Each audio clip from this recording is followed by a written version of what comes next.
संसद के केंद्रीय कक्ष में दूरदर्शन के सभी दर्शकों का मैं मधुसूदन आनंद दूरदर्शन की ओर से स्वागत करता हूं। अभी थोड़ी देर में राष्ट्रपति केंद्रीय कक्ष में संसद के दोनों सदनों के सदस्यों को एक साथ संबोधित करेंगे। राष्ट्रपति संसद के केंद्रीय भवन की ओर आ चुके हैं और उनका श्री अटल बिहारी वाजपेयी देश के प्रधानमंत्री ने स्वागत किया।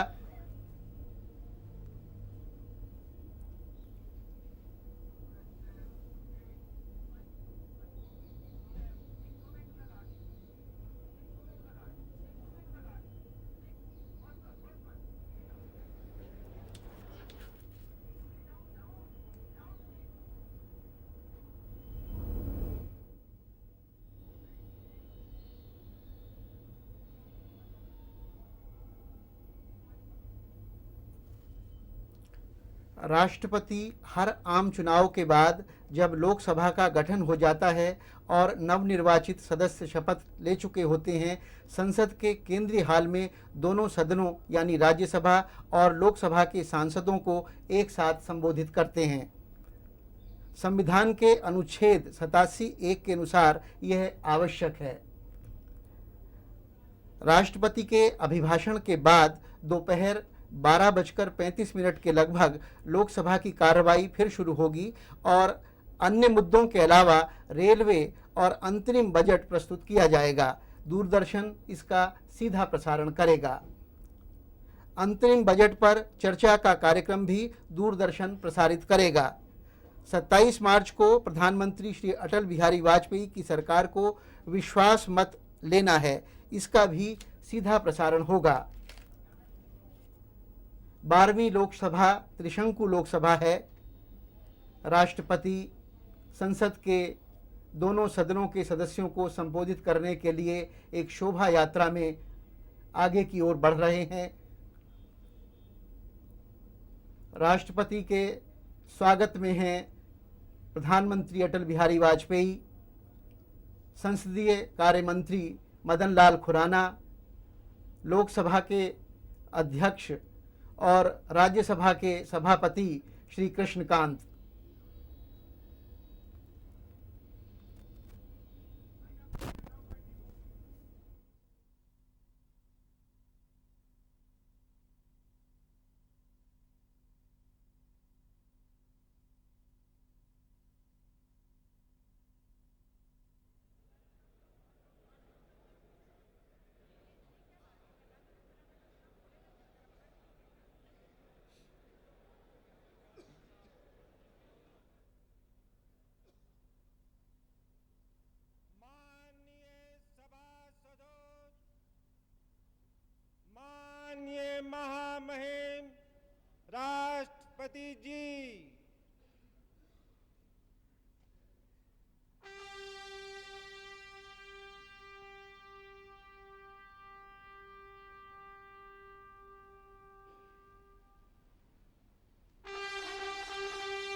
Honorable members, I have great pleasure in addressing this first session of both houses of Parliament after the 12th election to the Lok Sabha. I extend my warm felicitations to the members of the new Lok Sabha.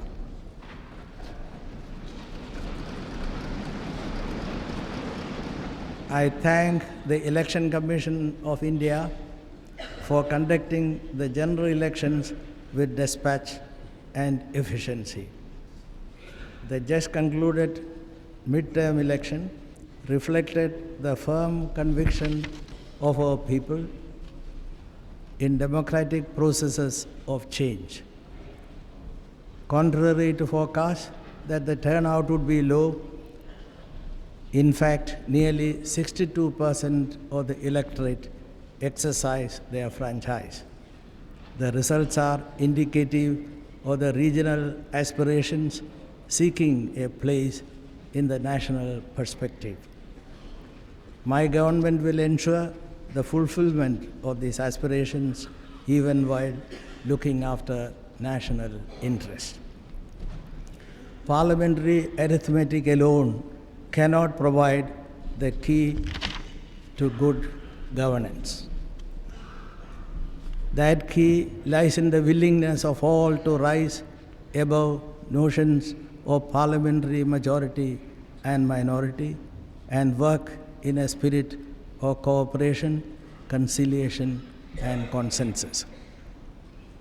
My government, imbued with this spirit, will chart a new course in governance that seeks to unify and not divide. Dialogue and debate and discussion will replace the narrow antagonisms of the past. After the midterm election, the nation now looks forward to a government that will get down to business. This is precisely what the government proposes to do. The most immediate tasks include the passage of the supplementary demands for 1997-98 and the vote on account for 1998-99. Thereafter, pending matters, including legislative business, will be taken up in right earnest. Starting now, all our efforts will be directed at building a new India, an India free from the triple curse of insecurity, hunger, and corruption, an India free from illiteracy and disease, an India where more and more people are gainfully employed, an India where every citizen, irrespective of his caste, creed, or faith, feels proud to be an Indian. Secularism is integral to India's traditions. My government is unequivocally committed to upholding our secular values. The government's top priority will be to reach out to the underprivileged and the unempowered. More than a third of our people live below the poverty line, and even larger numbers does not have access to basic education and healthcare facilities. This vast multitude must be facilitated to obtain its meaningful share in national prosperity. The government proposes to accomplish this through threefold strategy, ensuring food security to every household by better targeting of the public distribution system, accelerating generation of employment opportunities in every sector of the economy, and providing shelter to the largest possible number. One of the weaknesses of socio-economic policies so far has been the less than adequate attention to the social sector. The government is pledged to investing larger resources in social infrastructure.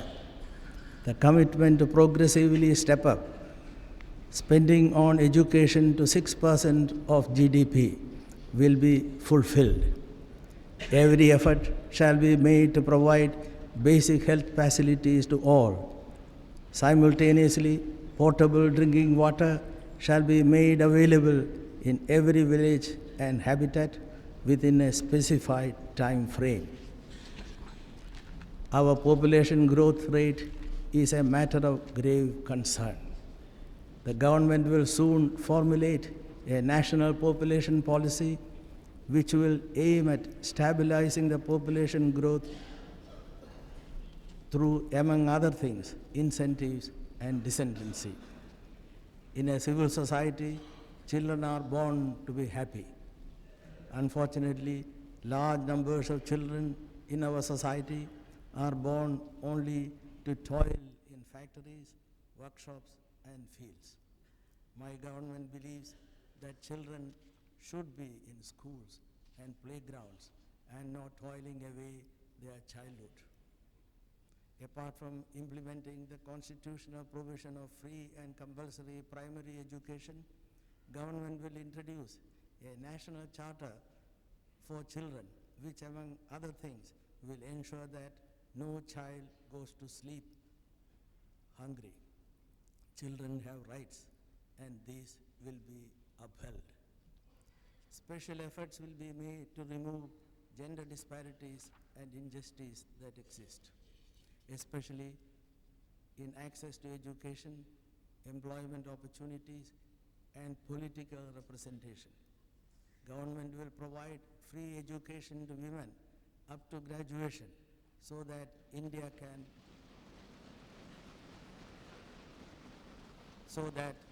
can become an example or developing country, overcoming the handicap of poor female literacy. By investing in education for women, my government will be investing in the future generations of Indians. The pending legislation seeking to reserve 33% of seats for women in parliament and state assemblies will be taken up immediately. A development bank, the first of its kind, will be set up for women entrepreneurs. By synergizing legal, executive, and societal efforts, the government will strive for rapid social, economic, and political empowerment and uplift of the scheduled castes, scheduled tribes, backward classes, and minorities. The government will take all appropriate measures to uphold existing percentages of reservation in educational institutions at the state level. In keeping with its belief that governance must seek to unify rather than divide, government will strive for social harmony and justice in place of social conflict and injustice. Prosperity and economic well-being cannot be the privilege of a few. It must percolate to the last person in the last row. Hence, my government will pursue the twin objectives of total eradication of poverty through generation of employment opportunities, as well as sustaining a higher GDP growth of 7 to 8%. The central theme of the government's National Development Plan will be Berozgari Hatao. Shelter is a basic human necessity. The government will evolve policies to accelerate the construction of housing units and facilitate the participation of the private sector in order to ensure that housing for all becomes a reality. Urgent measures will be taken to substantially step up investment in the infrastructure sectors, including power, roads and bridges, railways, inland waterways, seaports, shipping, airports, telecommunications, and information technology. Government will evolve a sound framework for fiscal and monetary policies. The government believes that India can and shall be built by Indians. No country that is largely or entirely dependent on resources from abroad can truly prosper. Hence, efforts will be made to increase national saving to 30% of the GDP over the next 5 years. Foreign investment, direct investment, will be encouraged in the core sector of the economy and in physical infrastructure development. About 40% of the GDP comes from unincorporated sector, which has so far been neglected. The government proposes to evolve an appropriate policy framework for facilitating the growth of millions of small enterprises that exist in the country. For meeting the financial requirements of this crucial sector of the economy, which has a very high potential for growth and generation of employment opportunities, government will consider the setting up of a dedicated development bank. The government will ensure to make labor an equal partner in national reconstruction. Special care will be taken to look after the interests of agricultural labor who are largely unorganized. Agriculture has suffered on account of declining investment. Government will halt this decline and earmark up to 60% of the planned funds for this crucial segment of the economy. Subsidies will continue, but they will be better targeted. Government is committed to re-establish our farmers as a strong and self-confident community enjoying the fruits of prosperity.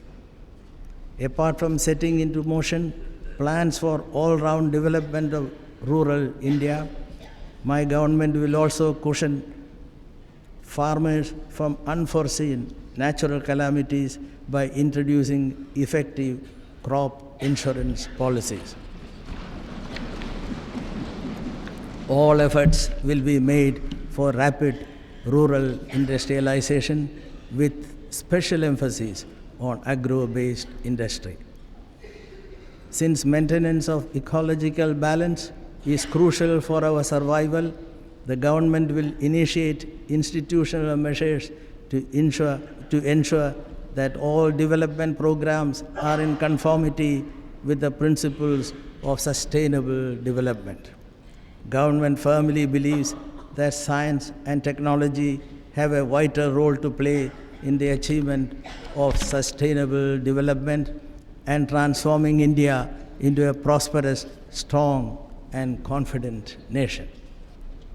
On center-state relations, my government will immediately act on the Sarkaria Commission's recommendations, as well as seek ways and means for greater devolution of powers up to the panchayat level. The governor's office has often been the center of unseemly controversy. Raj Bhavans will not be used for securing political objectives. The government will set up a committee to study the feasibility of treating all the 18 languages included in the Schedule 8 of the Constitution as official languages. The government will attend to the state's demand for higher allocation of resources. A backward areas commission will be set up to identify those areas which need extra assistance so that they do not lag behind in development. Government is committed to initiate action to carve out Uttaranchal in Uttar Pradesh, Vananchal in Bihar, and Chhattisgarh in Madhya Pradesh. Delhi will be given full statehood. a national water policy which will provide for effective and prompt settlement of disputes, and their time-bound implementation will be evolved. Security of the nation and its citizens is paramount. My government will not compromise on this. The nation's sovereignty and territorial integrity will be protected at all costs. We will not bow to any pressure on this front. My government joins the country in saluting the bravery of the personnel of our armed forces who are ever prepared to make sacrifices for the defense of the nation. Every citizen has a right to feel secure and be free from fear. Government will strive to combat the menace of terrorism, subversion, and insurgency that has come to haunt the common man. Violence has no place in a democracy. Differences should and can be resolved through dialogue and discussion.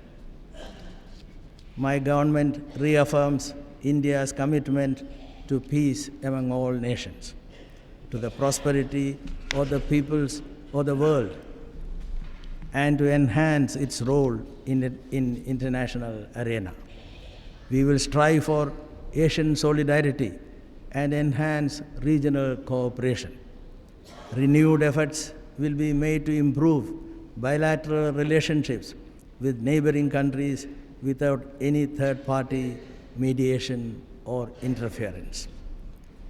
One of the urgent issues before the world community is a restructuring of the United Nations and its organs in order to make them more democratic and more representative of the contemporary world. Our views on the restructuring of the United Nations have been projected before the world community, and we will pursue our objectives with vigor. As founder members of the non-aligned movement, we, along with our fellow members, share the responsibility for ensuring a fair treatment for the developing countries, and we will work together to attain this goal. Economic cooperation among developing countries is another priority for the non-aligned movement, which we will seek to promote. The government will evolve a national media policy which will integrate the advances in various visual, audio, and print media in order to bring about a cohesiveness of purpose, keeping in view our societal needs and cultural values. 50 years after independence, the time has come to rejuvenate our institutions so that they are strong enough to meet the challenges of the future. The government proposes to do so, as well as appoint a commission to review the Constitution and make recommendations so that anomalous experiences of the past are not repeated in the future. Earlier, I have referred to the government's solemn commitment to providing the people of India with good governance. This can be possible only when government rests on the foundation of morality and ethics. All around us today, we find increasing cynicism towards morality in politics and ethics in government. This has severely eroded faith in the state. The government proposes to make all those who hold public office accounted by enacting the Lokpal Bill. The Official Secrets Act will be reviewed so that we can put in place a right to information law that will enable transparency and integrity in decision making without compromising national security. One of the causes of corruption and corrosion of values in our policy as well as criminalization of politics stems from flaws in the electoral process. To ensure free, fair and fearless elections and to prevent the use of money and muscle power, government will introduce a comprehensive electoral reforms bill for which considerable groundwork has already been done. Consensus building is an essential part of nation building. Cooperation for the larger good of society has been the cornerstone of our civilization. Ours is a multi-party democracy in which constructive dialogue, consultation, and cooperation between the ruling and the opposition parties are essential for evolving a broad platform of national consensus. The government will therefore strive for evolving a consensus mode of government as far as practicable. Some of the issues on which a national consensus is most urgently called for are electoral reforms, center-state relations, population policy, empowerment of women by legislating 33% reservation for them in all elected bodies, resolution of interstate water disputes, environmental protection, and effective institutional guarantees for the welfare of the weaker sections of society while pursuing economic reforms. Honorable members, you have the rare privilege of contributing constructively to this process of consensus building on which the future of our great nation depends critically in the 21st century and the coming millennium. This year is significant in more ways than one. It is the golden year of our independence. It also marks the 50th anniversary of the martyrdom of Mahatma Gandhi, one of the greatest men of the century. We are the inheritors of the fruits of the sacrifices made by Mahatma and other freedom fighters. We have the responsibility to live up to their dreams and their ideals. My best wishes are with you in this momentous task. Jai Hind.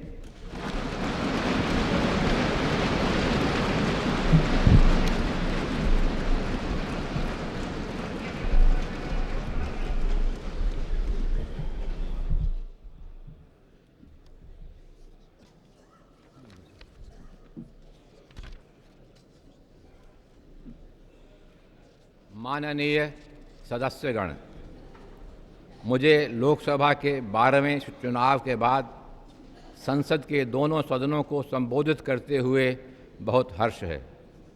मैं इस नई लोकसभा के सदस्यों का हार्दिक अभिनंदन करता हूं। मैं भारत के निर्वाचन आयोग का भी आम चुनावों को तत्परता और कुशलता से संपन्न कराने के लिए धन्यवाद करता हूं। हाल ही में संपन्न हुए मध्यावधि चुनाव के बदलाव की प्रजातांत्रिक प्रक्रियाओं में हमारे लोगों के दृढ़ विश्वास को प्रदर्शित किया है। ऐसा पूर्वानुमान लगाया जा रहा था कि इस बार कम मतदान होगा, जबकि लगभग 62% मतदाताओं ने अपने मताधिकार का इस्तेमाल किया। चुनाव परिणाम इस बात के द्योतक हैं कि राष्ट्रीय परिप्रेक्ष्य में क्षेत्रीय आकांक्षाओं को स्थान मिलना चाहिए। मेरी सरकार सुनिश्चित करेगी कि इन आकांक्षाओं की पूर्ति हो और साथ ही राष्ट्रीय हितों का भी ध्यान रखा जाए।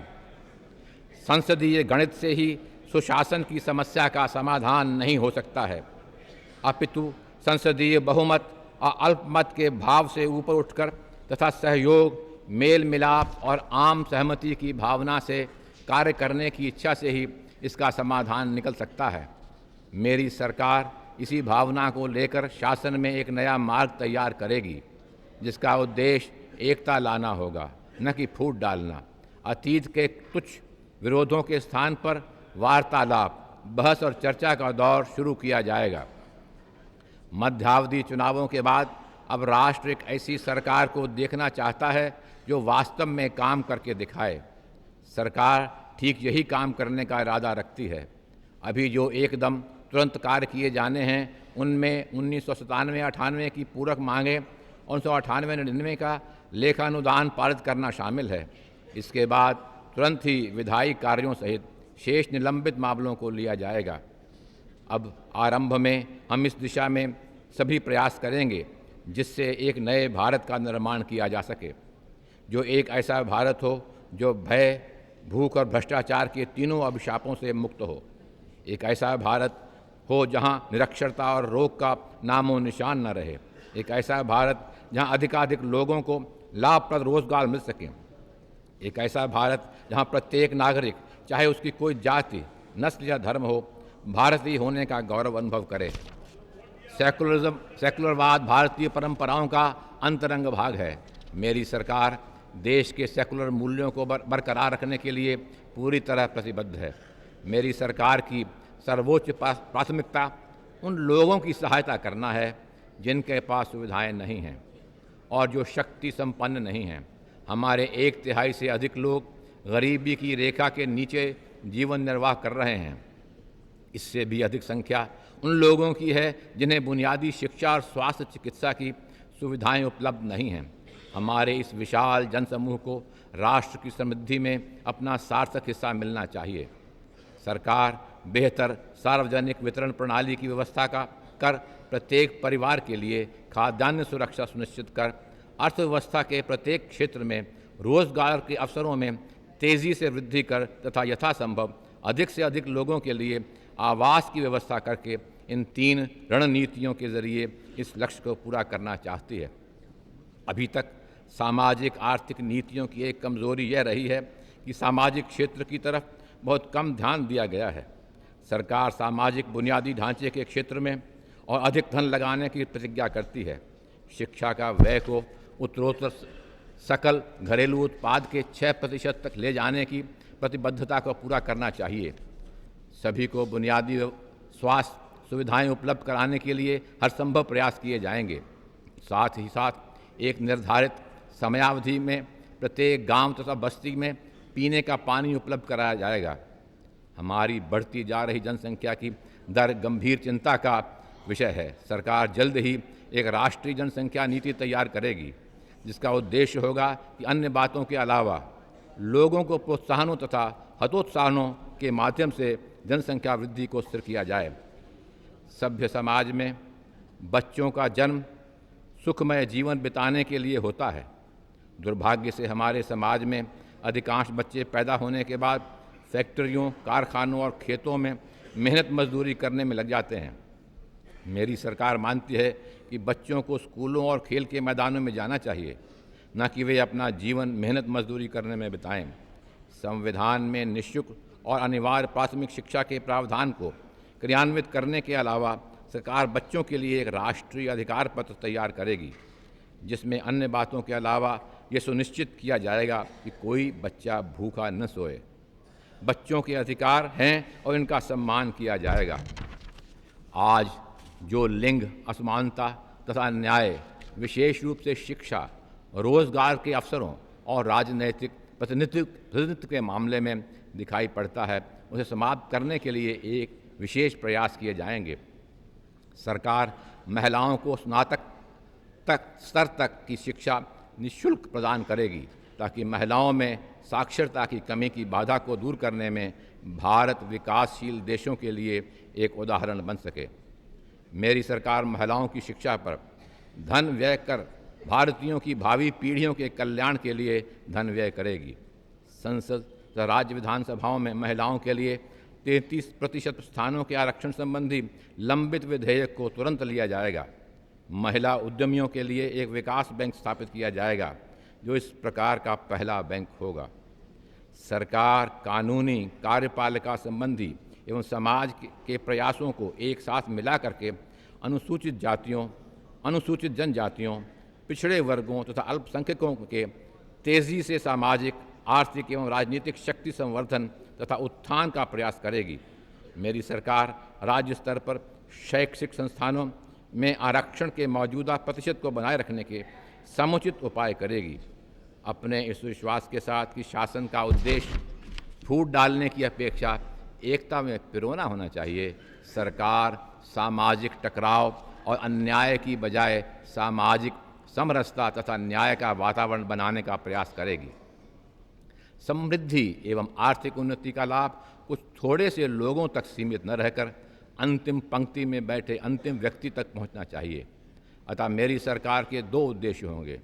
एक तो रोजगार के अवसरों का सृजन करके गरीबी को पूर्णतया समाप्त करना, और दूसरे सकल घरेलू उत्पाद की 7 से 8 प्रतिशत तक की अधिक अभिवृद्धि कर दर को निरंतर कायम रखना।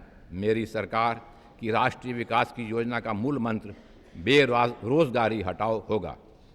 आवास मानव की मूलभूत आवश्यकता है। सरकार आवास इकाइयों के निर्माण की गति में तेजी लाने तथा उनमें निजी क्षेत्र की भागीदारी प्राप्त करने के लिए नीतियां तैयार करेगी, ताकि सबके लिए आवास का सपना साकार हो सके। विद्युत, सड़कों तथा पुलों, रेलवे, अंतर्देशीय जालमार्गों, सामुद्रिक पत्तनों, नौवहन, हवाई अड्डों, दूरसंचार तथा सूचना टेक्नोलॉजी सहित मूलभूत ढांचे के क्षेत्र में पूंजी निवेश को पर्याप्त मात्रा में बढ़ाने के लिए शीघ्र कदम उठाए जाएंगे। सरकार राजकोषीय एवं मुद्रा नीतियों का एक ठोस ढांचा तैयार करेगी। सरकार का ये विश्वास है कि भारत का निर्माण भारतीय ही कर सकते हैं और करेंगे। कोई भी देश जो अधिकांशतया अथवा पूर्णतया विदेशी संसाधनों पर निर्भर करता है, सच्चे अर्थों में समृद्ध नहीं हो सकता। अतः अगले 5 वर्षों तक राष्ट्रीय बचत को बढ़ाकर सकल घरेलू उत्पाद का 30% तक करने का प्रयास किया जाएगा। प्रत्यक्ष विदेशी पूंजी निवेश को अर्थव्यवस्था के आधारभूत क्षेत्र तथा भौतिक मूलभूत ढांचे के विकास के लिए प्रोत्साहित किया जाएगा। हमारे सकल घरेलू उत्पाद का लगभग 40% भाग अनिगमित क्षेत्र में प्राप्त होता है, जो अब तक उपेक्षित रहा है। सरकार देश में विद्यमान लाखों लघु उद्यमों को बढ़ावा देने के लिए उपयुक्त नीति तैयार करने का विचार है। अर्थव्यवस्था के इस अति महत्वपूर्ण क्षेत्र की वित्तीय आवश्यकताओं को पूरा करने के लिए, जिसमें रोजगार के अवसरों के सृजन एवं विकास की अपार क्षमता है, सरकार एक समर्पित विकास बैंक स्थापित करने पर विचार करेगी। सरकार राष्ट्रीय पुनर्निर्माण में श्रमिकों की समान भागीदारी सुनिश्चित करेगी। कृषि श्रमिकों, जो कि अधिकतर असंगठित हैं, के हितों का विशेष ध्यान रखा जाएगा। कृषि के क्षेत्र में धन लगाने में लगातार कमी करते रहने के कारण इसे हानि उठानी पड़ी है। सरकार इस कमी को रोकेगी और हमारी अर्थव्यवस्था के इस महत्वपूर्ण खंड के लिए योजना राशि का 60% तक धन निर्धारित करेगी। आर्थिक सहायता जारी रहेगी, परंतु जिन्हें यह सहायता मिलनी चाहिए उनके बारे में पहचान करने में लक्ष्य को बेहतर बनाया जाएगा। सरकार हमारे किसानों को समृद्धि के लाभ प्राप्त करने के लिए उन्हें एक सशक्त तथा आत्मविश्वासी समुदाय के रूप में पुनर्स्थापित करने के लिए प्रतिबद्ध है। ग्रामीण भारत के चहुमुखी विकास के लिए योजनाओं को आगे बढ़ाने के अलावा मेरी सरकार कारगर फसल बीमा नीतियां शुरू करके किसानों को आकस्मिक प्राकृतिक आपदाओं की स्थिति में ही संरक्षण प्रदान करेगी। सभी प्रयास किए जाएंगे जिसे तेजी से ग्रामीण औद्योगिकरण किया जाए, जिसमें कृषि आधारित उद्योग पर विशेष बल दिया जाएगा।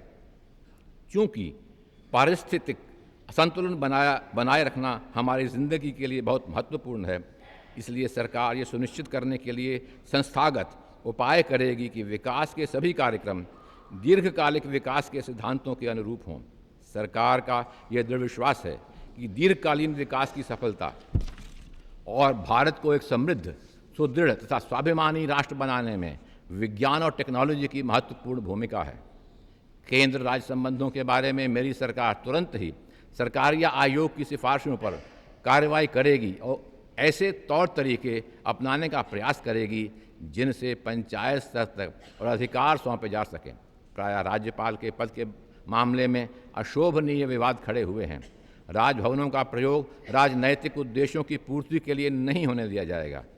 सरकार संविधान की 8वीं अनुसूची में शामिल सभी 18 भाषाओं को सरकारी भाषाओं के रूप में मानने की व्यवहारिकता के बारे में अध्ययन करने के लिए एक समिति बनाएगी। सरकार राज्यों द्वारा संसाधनों के और अधिक आवंटन की मांग पर ध्यान देगी। एक पिछड़ा क्षेत्र आयोग बनाया जाएगा जो उन क्षेत्रों की पहचान करेगा जहां अतिरिक्त सहायता की आवश्यकता है, ताकि ये क्षेत्र विकास में पीछे न रह जाएं। सरकार उत्तर प्रदेश में से उत्तरांचल, बिहार में से वनांचल और मध्य प्रदेश में से छत्तीसगढ़ राज्य बनाने के लिए कार्रवाई शुरू करने के लिए प्रतिबद्ध है। दिल्ली को पूरे राज्य का दर्जा दिया जाएगा। एक राष्ट्रीय जल नीति तैयार की जाएगी जिसमें विवादों को शीघ्र और प्रभावी ढंग से निपटाने और समयबद्ध कार्यान्वयन करने का प्रावधान रहेगा। राष्ट्र और इसके नागरिकों की सुरक्षा सर्वोपरि है। मेरी सरकार इस मामले में कोई समझौता नहीं करेगी। राष्ट्र की संप्रभुता और प्रादेशिक अखंडता की सुरक्षा हर कीमत पर की जाएगी। हम इस बारे में किसी दबाव के आगे नहीं झुकेंगे। मेरी सरकार राष्ट्र के साथ मिलकर हमारी सशस्त्र सेनाओं के कर्मियों की वीरता को नमन करती है, जो देश की रक्षा हेतु बलिदान देने के लिए सदैव तत्पर रहते हैं। प्रत्येक नागरिक को सुरक्षित महसूस करने और भय मुक्त रहने का अधिकार है। आज आम आदमी पर जो आतंकवाद, तोड़फोड़ और विद्रोही गतिविधियों का खतरा छाया हुआ है, सरकार उसका मुकाबला करने का प्रयास करेगी। लोकतंत्र में हिंसा का कोई स्थान नहीं है। मतभेदों का समाधान बातचीत और चर्चा से किया जा सकता है और किया जाना चाहिए। मेरी सरकार सभी राष्ट्रों के बीच शांति, विश्व में सभी लोगों की समृद्धि और अंतर्राष्ट्रीय क्षेत्र में भारत द्वारा अपनी अधिक भूमिका निर्वाह करने के प्रति अपनी प्रतिबद्धता की पुनः पुष्टि करती है। हम एशिया के देशों की एकता तथा अधिक क्षेत्रीय सहयोग के लिए प्रयास करेंगे। बिना किसी तीसरे पक्ष की मध्यस्थता अथवा हस्तक्षेप के पड़ोसी देशों के साथ द्विपक्षीय संबंधों को सुधारने के लिए फिर से प्रयास किए जाएंगे। विश्व समुदाय के समक्ष एक महत्वपूर्ण मुद्दा संयुक्त राष्ट्र संघ और उसके घटकों का पुनर्गठन करना है, जिससे कि उन्हें और अधिक प्रजातांत्रिक बनाया जा सके तथा जो समकालीन विश्व का और भी अधिक प्रतिनिधित्व कर सकें। संयुक्त राष्ट्र संघ के पुनर्गठन के बारे में हमने अपने विचार विश्व समुदाय के सामने रख दिए हैं और हम अपने उद्देश्य के लिए उत्साहपूर्वक जुटे रहेंगे। गुटो निरपेक्ष आंदोलन के संस्थापक सदस्य के रूप में हम अपने सहयोगी सदस्य देशों के साथ मिलकर विकासशील देशों की उचित स्थान दिलाने की जिम्मेदारी लेंगे और इस उद्देश्य की प्राप्ति के लिए हम साथ मिलकर काम करेंगे। विकासशील देशों के बीच आर्थिक सहयोग गुट निरपेक्ष आंदोलन की एक अन्य प्राथमिकता है, जिसे हम बढ़ावा देंगे। सरकार एक राष्ट्रीय मीडिया नीति तैयार करेगी जो हमारी सामाजिक ज़रूरतों तथा सांस्कृतिक मूल्यों को ध्यान में रखते हुए सुसंगत उद्देश्य की प्राप्ति के लिए विभिन्न दृश्य, श्रव्य तथा प्रिंट मीडिया में हो रही प्रगति को समन्वित करेगी। स्वतंत्रता के 50 वर्ष बाद अब समय आ गया है कि हम पुनः अपने संस्थानों को सशक्त बनाएं, ताकि वे भावी चुनौतियों का मुकाबला करने के लिए पर्याप्त शक्तिशाली बन सकें। सरकार ऐसा ही करने का इरादा रखती है और संविधान की समीक्षा करने एवं अपनी सिफारिशें देने के लिए एक आयोग बनाएगी, ताकि भूतकाल में जो असामान्य अनुभव हुए हैं भविष्य में उनकी पुनरावृत्ति न हो। इससे पहले मैं भारत के लोगों को सुशासन देने की सरकार की सत्यनिष्ठ प्रतिबद्धता का उल्लेख कर चुका हूँ। यह तभी संभव है जब सरकार नैतिकता और सदाचार की नींव पर खड़ी हो। हम अपने चारों तरफ राजनीति में नैतिकता और शासन में सदाचार के प्रति निरंतर उपेक्षा भाव को बढ़ता देख रहे हैं। इससे सरकार में लोगों का विश्वास बुरी तरह क्षत विक्षत हुआ है। सरकार लोकपाल विधेयक पारित कर सार्वजनिक पद पर बैठे सभी लोगों को जवाबदेह बनाना चाहती है। सरकारी गोपनीयता अधिनियम की समीक्षा की जाएगी, ताकि सूचना प्राप्त करने के अधिकार संबंधी कानून को उसमें शामिल किया जा सके। इससे राष्ट्रीय सुरक्षा के साथ समझौता किए बिना निर्णय लेने में पारदर्शिता तथा सत्यनिष्ठा को बनाए रखा जा सकेगा। भ्रष्टाचार और हमारी राज्य व्यवस्था में मूल्यों के ह्रास तथा राजनीति के अपराधीकरण का एक कारण चुनावी प्रक्रिया में दोषों की व्याप्ति है। स्वतंत्र, निष्पक्ष और भयमुक्त चुनाव कराने और धन तथा बाहुबल के प्रयोग को रोकने के लिए सरकार एक व्यापक चुनाव सुधार विधेयक लाएगी, जिसके लिए पहले ही आधारभूत कार्य किया जा चुका है। आम सहमति निर्माण राष्ट्र निर्माण का एक अत्यावश्यक अंग है। समाज की व्यापक भलाई के लिए सहयोग हमारी सभ्यता का आधार है। हमारा लोकतंत्र एक बहुपार्टी जनतंत्र है, जिसमें व्यापक आम राष्ट्रीय सहमति तैयार करने के लिए सत्तारूढ़ तथा विपक्षी दलों में परस्पर रचनात्मक वार्तालाप, परामर्श एवं सहयोग अत्यावश्यक है। अतः सरकार जहाँ तक व्यवहार हो, आम सहमति से शासन चलाने की पद्धति का विकास करने का प्रयास करेगी।